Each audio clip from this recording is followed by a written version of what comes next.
let's talk about some hot topics. Okay, college admission scandal.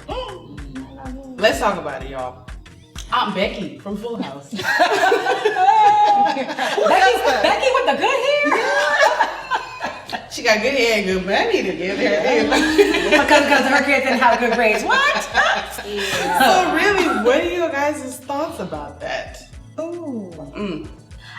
First of all, I'm not surprised. I'm not surprised. Yeah, I'm not surprised.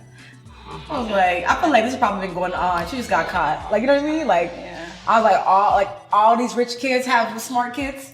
Like, all these rich people have smart kids. So, like, honestly, think about that. Like, oh, you was born rich and smart? Like, God gives out talents equally. You know what I mean? Like, He doesn't give everybody one talent. Skills and skills. They don't get equally. Yeah, you went to all these good schools and stuff like that. But like, just because you went to good school does not mean you're smart. I know people that went to bad school are smart.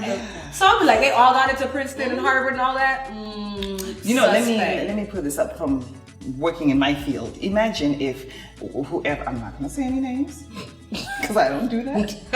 Imagine if somebody's parent paid for them to go to be a surgeon. Okay, and your daughter's appendix or son or whatever is acting up and it has to be taken out. And they don't really know what they're doing. You cannot do that. You're putting people's lives in danger. You just can't do that. To me, I was just like, you know what? It gets me second guessing some of these CEOs, and it gets me second guessing.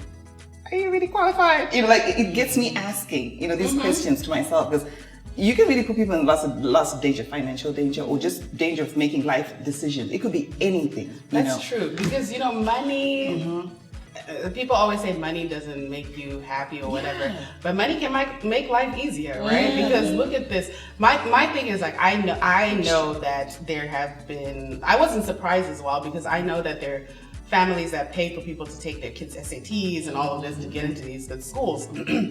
So I wasn't necessarily surprised, but my thing is like, so that lets me know that money gets you in the door, and then money probably keeps you there, despite probably not doing well, all of these things, where situations where you probably could have been suspended, parents are probably donating money to build a new building, their name is on the school. So it keeps you, it gets you in and it keeps you there, and it's like not on your own merit, which and is guess like, what, even the networking after the fact, you're already networking and all this money.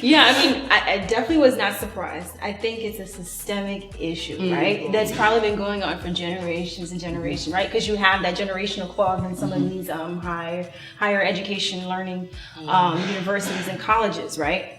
But you have to think, just if they paid that much money just to get admitted, imagine what they paid to keep their grades up. Imagine what they paid when you had students who were supposed to be quote unquote playing sports that weren't even qualified to play sports.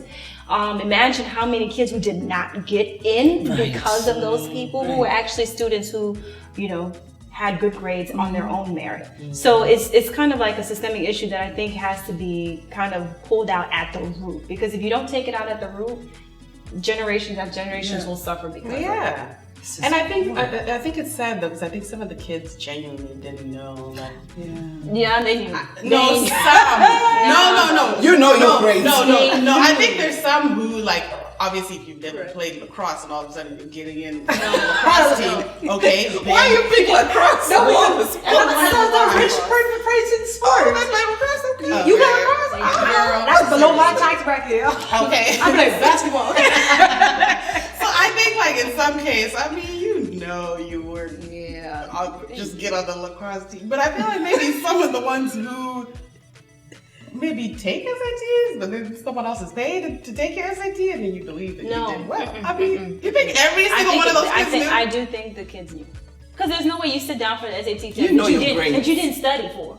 But I could have studied good. I've had some situations where I slide on in and I'm like, this is what I did. But that's fine. No, because I have studied for an exam and still failed before. Okay, organic chemistry. I'll never forget this college. I want to be a whole doctor. I was going to be a doctor.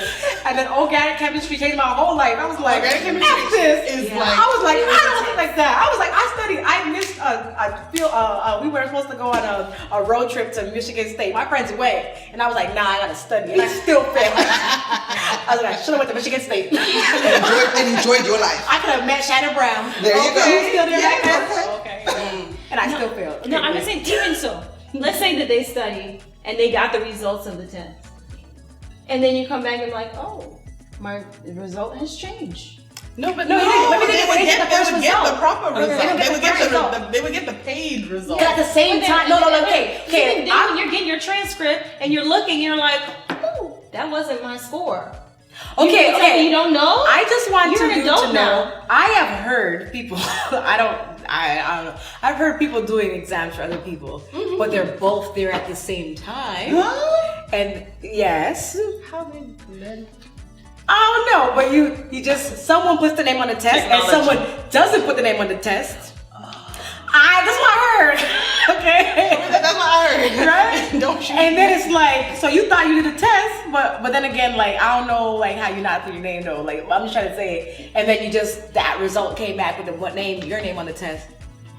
What hurts me is that there's some really smart, intelligent kids, and by not getting into some of these schools, it just breaks them down. You know what I'm saying? So parents, rich parents, need to get better at allowing your kids to actually go to school and learn and get the grades that they're actually supposed to get. You know, don't be paying a little extra for this and a little extra for that. Please don't do that, because that's just messing it up for everybody. Tutoring is fine though. Like, You got money like that, send them for tutoring. Exactly. Yeah. So, I mean, it's unfair, but it's not necessarily. The legal part of it is wrong, but it's unfair, but it's not necessarily wrong. What? To do this? to do what? Wait. Do tell. I'm saying it's unfair that they have cheated other people of good nature to get in. And some levels of it is illegal, right? But if it was anything else, take out the money. If someone says, hey, your child can get into this preschool, right? And they're like, oh, okay, my child can get into this preschool. Yeah, all you have to do is just come to one of our silent auctions. You mean to tell me in our income bracket level of that example scenario, we wouldn't do it? No, but this is different. How is it different? Preschool. I'm saying take out the money aspect of it, because people are just upset and outraged because it's rich people, right? Not that it's just parents trying to encourage that environment to be supportive. But I think it's different when you're actually paying someone for your child to get it. You're setting in this situation, you're kind of nudging the door open for your child. Right, which every parent does. Yes, but you're not like busting it wide open the door, because in the sense of like paying for it, and I feel like it's a little bit different. Like the other, when you're actually like physically paying someone to do something illegal to get your child into the school, yes, that's illegal different. Aspect, that's different than like wrong. nudging just attending an event and kind of saying, oh, if this will get them through the door, okay. Yeah. But in this other aspect, but that's to me, that's what I'm saying. It's the same thing, but it's at a different level. So it's like it's like how is one wrong and different one's wrong? Like one's right. I guess. So that's what I'm saying. It's unfair. Don't get me wrong. I'm saying it's unfair, but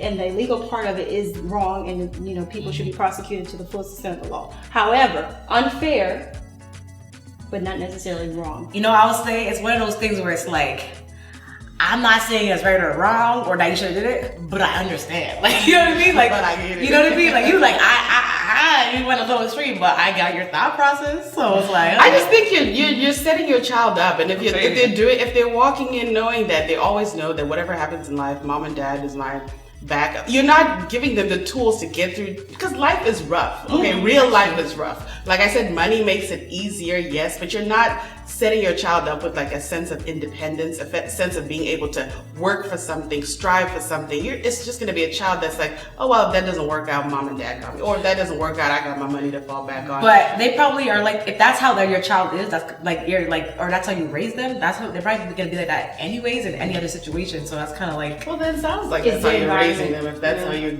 getting them into college, Oh dear. She said, oh dear. I know. It's just like, So, rich I people guess We agree Okay, to rich disagree. people. Rich people problems. First. So now we're gonna talk about Wendy Williams. We're talking about breakdowns, period. Like apparently, Wendy Williams recently, she's been going through a lot with her husband, and she got checked into a sober home, and then Britney Spears also mental health institute. So it's like, wow, the celebrities, like I said, they might be rich and have all these things, but clearly they have problems. So Yeah. what are your what are your thoughts about, you know?